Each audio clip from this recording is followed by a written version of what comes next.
The 90s were a magical decade, packed full of memorable fads and toys that fill every jaded millennial, now over 30, full of fuzzy nostalgia. Did you collect Beanie Babies? Or perhaps Pogs? Who could forget those? And let's not forget those cute little electronic creatures we all nourished and obsessed over. I'm of course talking about Tamagotchi pets. Wait, you were expecting something else? You mean those cute and badass little pocket monsters? Well, my friends, of all the fads of the 90s, perhaps nothing enraptured children, and indeed, transcended from fad to phenomenon over the years more than Pokémon. Seriously, if you were a kid in the mid-90s when Pokémon hit, you were sucked into the wonderful world of Kanto and inundated with the toys, cards, the TV series, and well, everything Pokémon.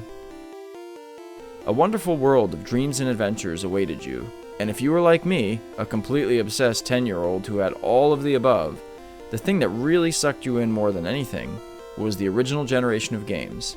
I'm of course talking about Pokémon Red, Blue, and later, Yellow.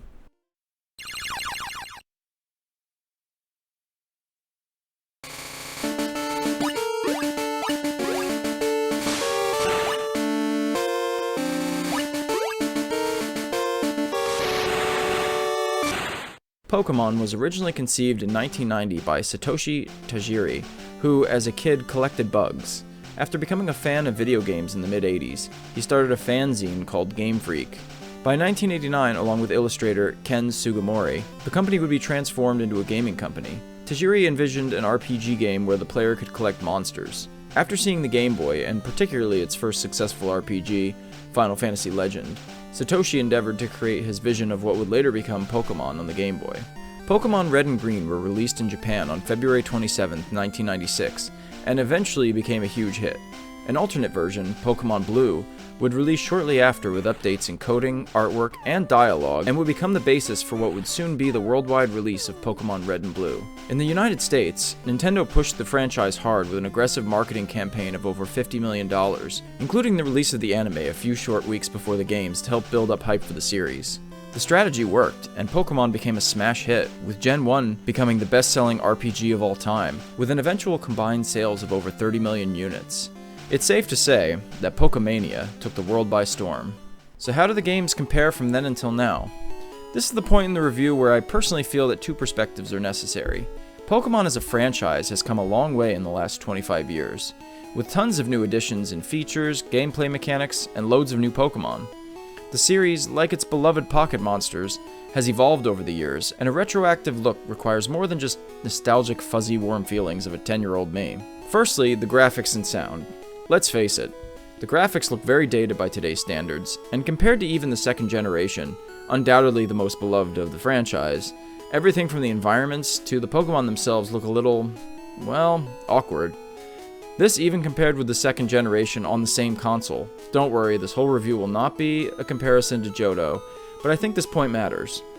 While this may seem a little bit of a nitpick, unfortunately, it is the reality of the original Pokemon games in the 2020s. This same argument can be made about the gameplay mechanics, which comparatively are more simple, although at the same time very difficult, with the amount of grinding necessary to level up Pokemon and even basic quality of life necessities that would come in later games, such as the ability to run and a better inventory system. Even with the effort to improve the coding from the original Red and Green versions, the game is, simply put, a glitchy mess. While stuff like surfing along Cinnabar Island's coast, trying to encounter Missing No, and the Mew glitch have become the stuff of legend, countless game-breaking glitches have been discovered over the years that make the game feel, well, fragile. This is, paradoxically, one of the biggest strengths and weaknesses of the game. I mean, who didn't have fun getting an infinite amount of rare candies and catching level 100 mucks on Cinnabar Island? But at the same time, doing so could very seriously risk your game save. There were also balance problems such as psychic Pokemon becoming way too powerful, and glitches that made moves like Counter completely broken, or even little odd things like certain situations where Great Balls could be more effective at catching Pokemon than Ultra Balls. That said, the amount of meticulous coding and hard work that the developers put into the world, sprite artwork, and music make up for some of these more retroactive complaints. The world, and particularly the Pokemon and the storyline, really captivated the player, and still does to this day, although indeed remakes like Fire Red and Leaf Green and the Let's Go games have really improved upon the technical and quality of life issues of Red, Blue, and Yellow. Still, those first few games enraptured us kids in the 90s. There was really nothing like choosing your first starter. Was it a Squirtle, a Bulbasaur, or a Charmander? Can anyone really forget their first adventure, battling gym leaders, trainers, fighting Team Rocket, encountering your first legendary, and raising a badass team to conquer the Elite Four? The story was super compelling at the time, and unlike any other RPG that had come before it. It certainly impressed this 10-year-old.